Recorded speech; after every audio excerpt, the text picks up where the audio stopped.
I guess, confused. We got Jenna Robinson first. I thought it was David Hill, but hey, man, I mean, I'm a busy guy. How you going to know? So anyway, I'd like to welcome to the program Miss Jenna Robinson. Jenna, welcome back to the show. How are you this morning? Great. It's good to be here this morning. Well, I'm glad we could set it up on, let's see here, get your volume turned up. So how are you? Doing well. Getting ready to celebrate America's 250th birthday. How could I not be doing well? Exactly right. I mean, I am ecstatic about it. I mean, 250 years. Did you know that the lifespan of the average Constitution across the world is 17 years? I didn't. And that France, makes 250 so much more remarkable. Yeah. And France, and this one's an interesting one because, of course, the French Revolution, I mean, it really got rolling at 1789.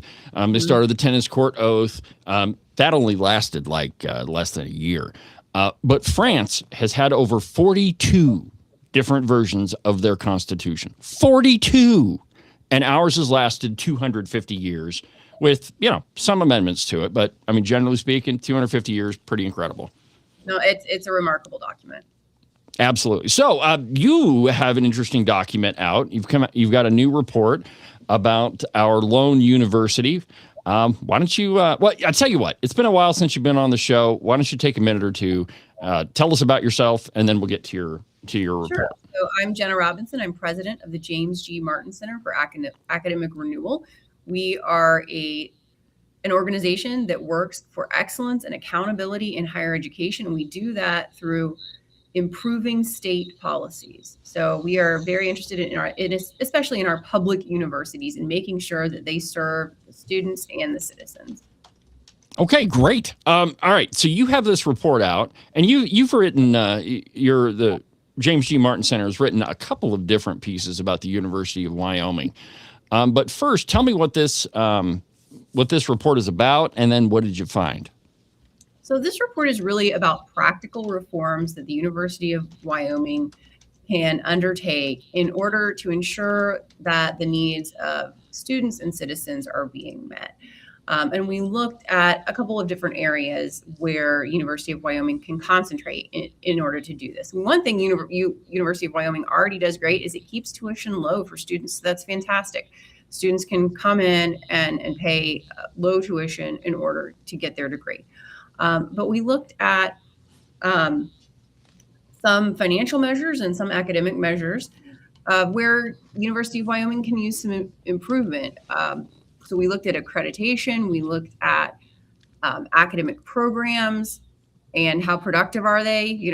Are they serving the students? Are students getting a ROI? We looked at the general education requirements.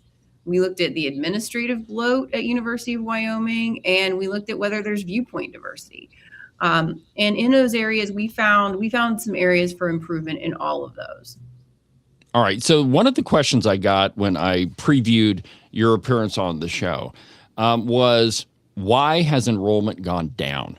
And I don't know if you looked at that, but when I read your piece that we published on the Open Range Record, I was kind of shocked by the numbers. I mean, that's a big drop for a state as small as Wyoming. Yes. And, Wyoming is not alone. This is a nationwide phenomenon. And you probably remember the Great Recession was about 18 years ago. And when that recession hit, people started having fewer children. And that demographic bust has continued. And so we are hitting what universities and what demographers are calling the demographic cliff. And that means enrollment at universities is falling off a cliff because after that recession in 2008, the birth rate never bounced back. And so the babies that were not born in 2008 and following are now not showing up to colleges. And so that has been especially a problem in New England and in the Midwest and out West. It has been less of a problem in the states with lots of in-migration from other states.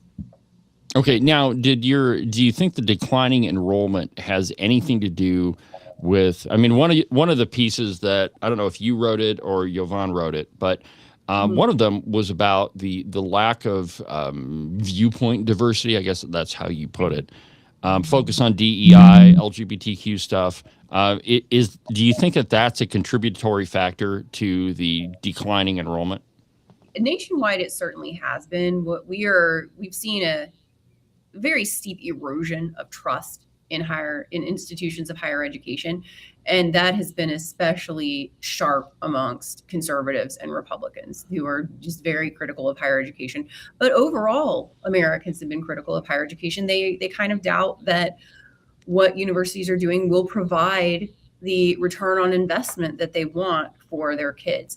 And so, and part of that is the fact that universities have often concentrated on these, progressive, faddish areas instead of trying to make sure that they are preparing students for citizenship and jobs.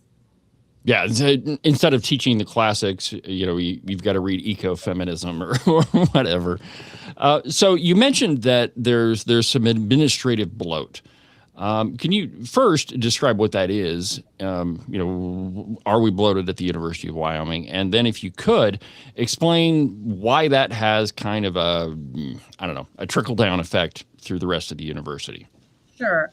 So administrative bloat is just when you have too many administrators per the number of students that you are trying to serve. And I think the number one reason for it at the University of Wyoming is that when Wyoming started losing students, the university did not shrink its workforce to match that loss in students. So you still have the same number of administrators you had when you were serving 20% more students. And so now the ratio of administrators to students and even administrators to faculty is just very lopsided.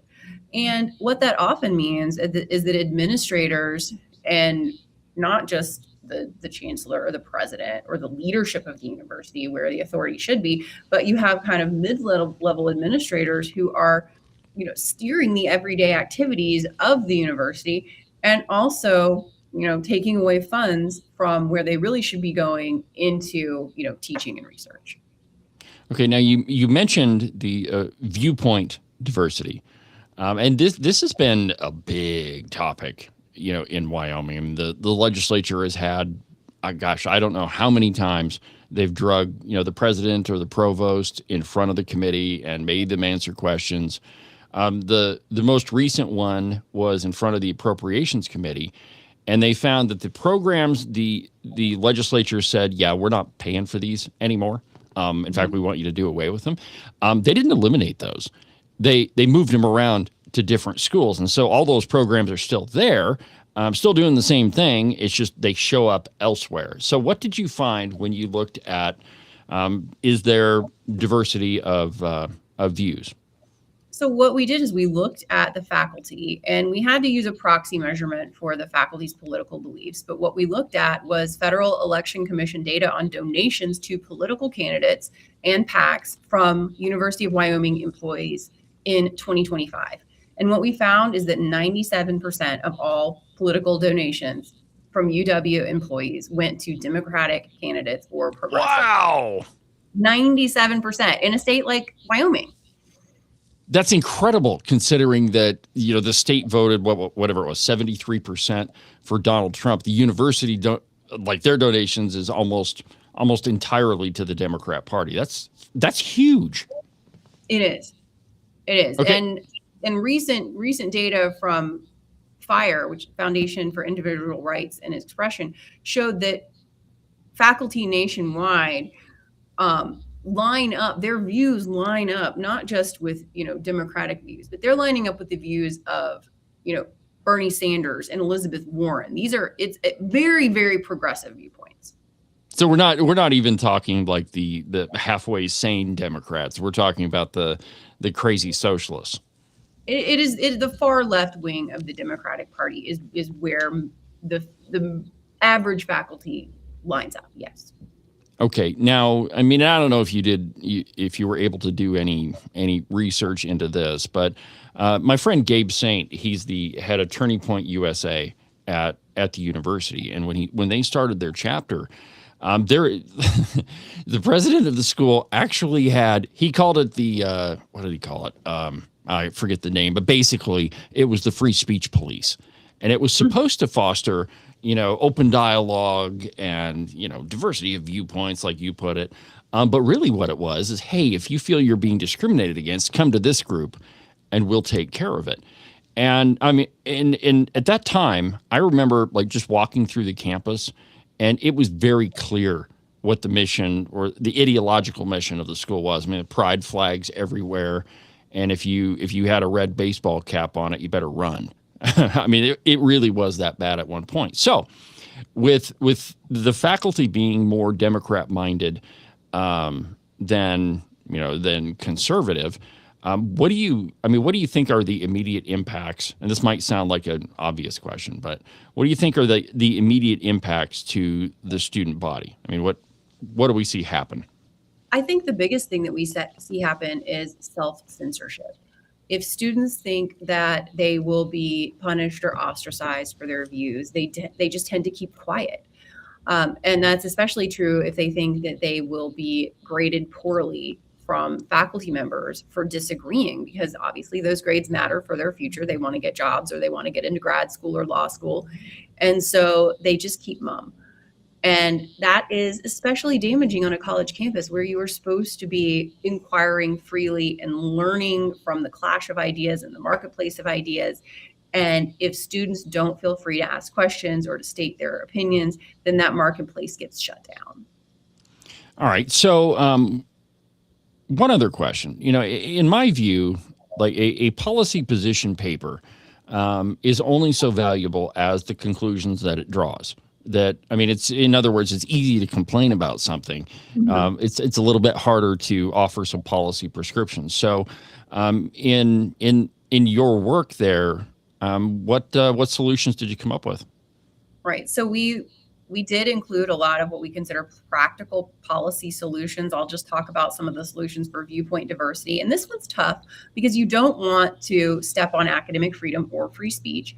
And so what we recommend for viewpoint diversity is that the university itself host additional public policy debates so that students can see dialogue in action. They can see that dialogue modeled. And the university should be inviting people to have those debates who might not ordinarily be on campus. If 97% of your faculty are left of center, you need to invite some speakers from right of center to be on campus to represent that position.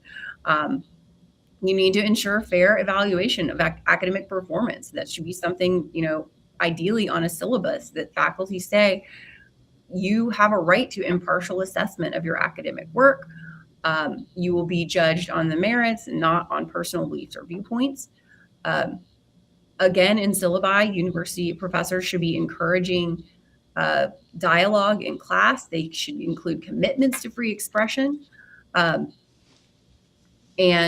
they should also, and this is something that has, I think, gotten a little bit of momentum nationwide, is to put prudent limits on academic freedom. So make it clear that academic freedom does not include teaching content that is irrelevant to the prescribed course or using university resources for political activity. All right. Another question I just thought of. So we know that the faculty at most universities are pretty progressive leaning. In your mind, is there a shortage of qualified personnel that aren't so left leaning, that are more, that donate to Republicans, that are conservative? I mean, is there a shortage of those folks? Do they just not go into academia? Talk to me about that. There is a pipeline problem. Conservatives are less likely than liberals to go into graduate school, to pursue the PhD, to stick with the PhD, and then to become a faculty member. And, there are myriad reasons. Some is because the preferences of those two groups of people. Some of it has been that there has been discrimination for a long time. Universities requiring diversity statements. You had to state your position on DEI, and that screened out a lot of conservatives who wanted to say, well, I'm going to treat all my students the same. University of Wyoming, to its credit, has already said we will not use diversity statements. Those are prohibited. So good job, University of Wyoming, on that. But because of that past, use of diversity statements, and because of conservatives' impressions of campus, there are fewer who've wanted to go into the professoriate. That is turning around a little bit now. We have all of these new schools of civic thought, which are, I think, very encouraging to conservatives. They feel more welcome there. They feel like maybe this is an area where I could go get a PhD. But of course, that takes time.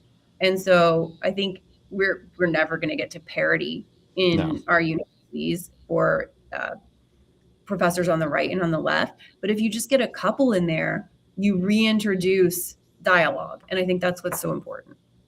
Did you see who the University of Wyoming hired as their new university president? Did you happen to notice who that is? I did not know. So he was the head of West Point under Joe Biden. He was one of the very first people that Trump got rid of when he was elected.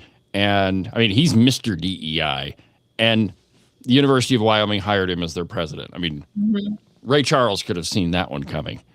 Yeah, I think a lot of universities, when they go to look for their new presidents, they hire a search firm, and the search firm looks at what they have always been looking at and looking for in university presidents. They have not changed their tune on hiring at all. So they are still looking for pro DEI. They are still looking for establishment characters when they're out searching for new presidents. And I think we've seen this. This is a theme in red states where you would think that the trustees of public universities would really want presidents who are going to protect free speech and encourage viewpoint diversity. And then they find someone who is, from the usual college mold. And I think a lot of the blame does rest on these search firms that are kind of just coming up with the same old candidates every time. Well, and for the person that doesn't pay attention to politics like you or I do, you might say, hey, we've hired the guy who was the president of West Point. And if you don't look into any of his credentials, anything he's done, you might say, wow, okay, how did we find this guy? And you might just think, well, that's fantastic. He's a brigadier general. This may be discipline at the university. But when you look into, his I guess, pedigree, I might say, you find something entirely different. So another question I have for you. Have you, and this is kind of independent of your report, but have you looked into have you done any research on trade schools? We've got a couple of them in Wyoming, WyoTech, where, students are trained with occupations. Have you done any research into those? Yes, I have. And I think there are a couple of big takeaways here. First is that the workforce really needs people to go to these schools and graduate from these schools. The second takeaway is that there's a huge variety in quality. And so I think while I'm a huge fan of trade schools, I think they're extremely important. They're doing wonderful work. Students just need to be sure to look ahead of time to see what is the return on investment of this particular school I'm looking at, because some of them are great. And I have heard wonderful things about WyoTech. And then some of them don't give students the ROI that they're looking for. And so I think it's just a question of, buyer beware, pick the right one. Yeah. And, the other thing, too, and this is I was really pleased to see this in the legislature, that there's a real move towards, maybe we don't need to spend so much money at the University of Wyoming. We've got a litany of great community colleges throughout the state.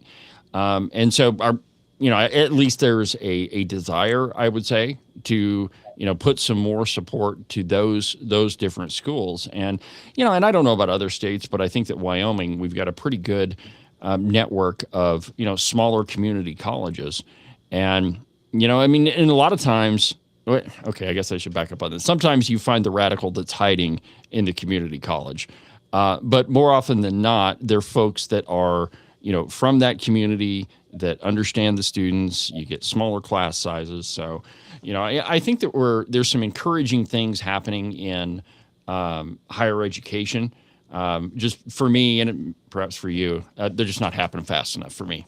No, absolutely. I think that people are reconsidering community colleges in a way that they didn't used to. They're looking at them because they provide the skills for the jobs that people need, especially in very high demand fields like healthcare. And so, parents and students are looking at them and saying, well, maybe this is an option that is going to fit me better than the 4-year state university or the 4-year private university. Well, and that's what I did. I realized pretty early that it doesn't matter where you do your first 2 years. I mean, no university really cares. The only thing they care is that you've got the credits. And so, I went to the school right here in Sheridan. I loved it. I mean, it was great. Small class sizes. You actually knew your professor. When you didn't show up for class, you got a phone call. Hey, are you okay? Are you sick? So I think there's a lot of advantages. All right, so we've got a few minutes left. Why don't you tell my audience about the James G. Martin Center and what it is that you do and how people can get a hold of you. The Martin Center, as I said before, is an organization that works for excellence and accountability in higher education. We do that through better public policy, especially for states and trustees. If you want to find out more about the Martin Center, you can go to jamesgmartin.center or find us on social media. All right. Well, Jenna, thank you very much for taking some time for me this morning. I really appreciate it. And let me know if there's anything else that you come out with or anything else that you learn about our school. Absolutely. Great to talk to you again. All right. Thanks. Have a good afternoon. Okay. Bye-bye.